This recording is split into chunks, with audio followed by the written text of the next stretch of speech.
Pendant le rassemblement et les régates de la belle Plaisance à Bénodet, quelques-uns des plus beaux voiliers d'époque glissent lentement sur la rivière.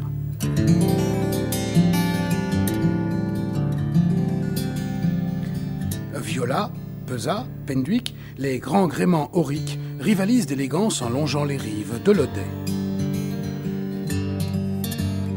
Parmi eux, une silhouette attire notre attention.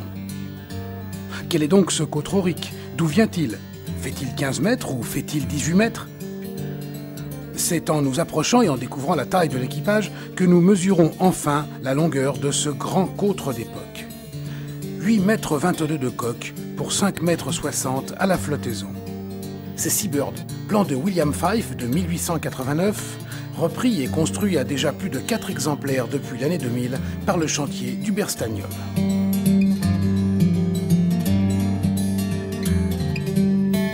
Dès le lendemain, nous embarquons à bord pour une régate vers l'île des Moutons.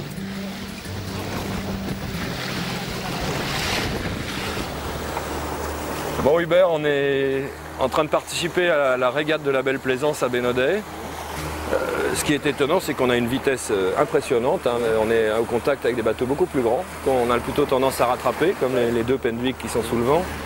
Il y a une réflexion étonnante qu'on a de la part de nos concurrents et de nos voisins, c'est que ce bateau est complètement hors d'échelle. Il a une silhouette qui pourrait être celle d'un grand côtre, qui pourrait être celle de Britannia ou d'un Twiga ou Havel éventuellement, ou d'Havel. D'autant qu'il a une carène extraordinaire, il glisse dans l'eau, il a une vague qui se forme sur la voûte arrière. Il y a un génie vraiment de William Fyfe. Il y a un coup de crayon indéniable, ça c'est sûr que niveau élégance et performance, je crois qu'il était quand même parmi les grands messieurs de l'époque. Ça, il n'y a pas de souci. Oh, the winter sun is sinking low behind the golden sea. You hear the wind blow hard over along the distant shore. The moon is rising over glens and meadows, shining through the Construire un Fyfe qui a plus de 100 ans en l'an 2000, c'est une aventure, c'est un pari. Quelle idée? Oui, drôle d'idée, mais l'idée, c'est qu'en créant le chantier, donc il y a quelques années, c'était de démarrer sur une construction d'un bateau n'existant pas sur le marché. Donc on a réussi, après quelques recherches en Angleterre, à avoir accès aux archives de Fyfe, ce qui était quand même un grand moment, parce qu'on se retrouvait avec les cançons originaux dans un bunker, faire un bond dans l'histoire. Avec le docteur en histoire du maritime, William Collier. William Collier, et donc on a fouillé dans environ 60 plans, et ça a été le coup de foudre sur le numéro 215, archivé chez Fyfe, quoi. Donc voilà les fameux plans. Les copies, évidemment, je n'ai pas les originaux. Plan de forme, copie de l'original et le plan de voilure. C'est tout ce qu'on a récupéré.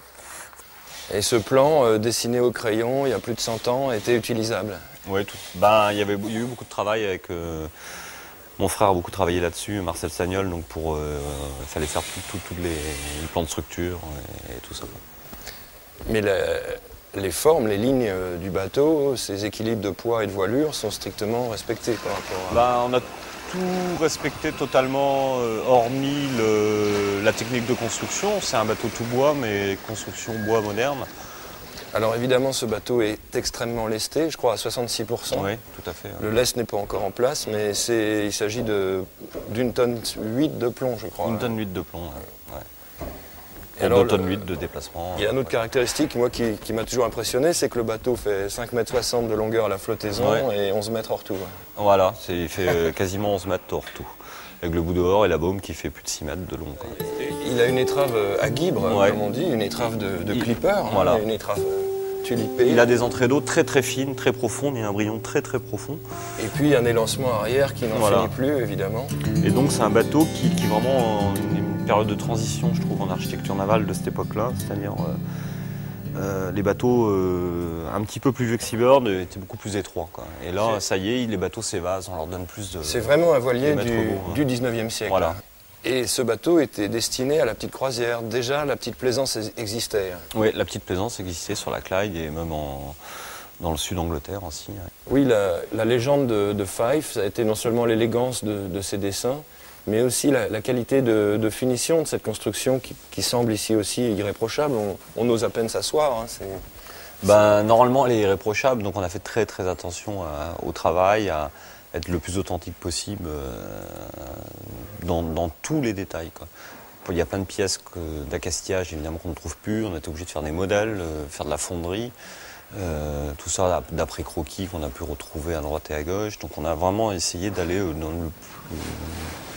plus dans le détail de qualité et de finition.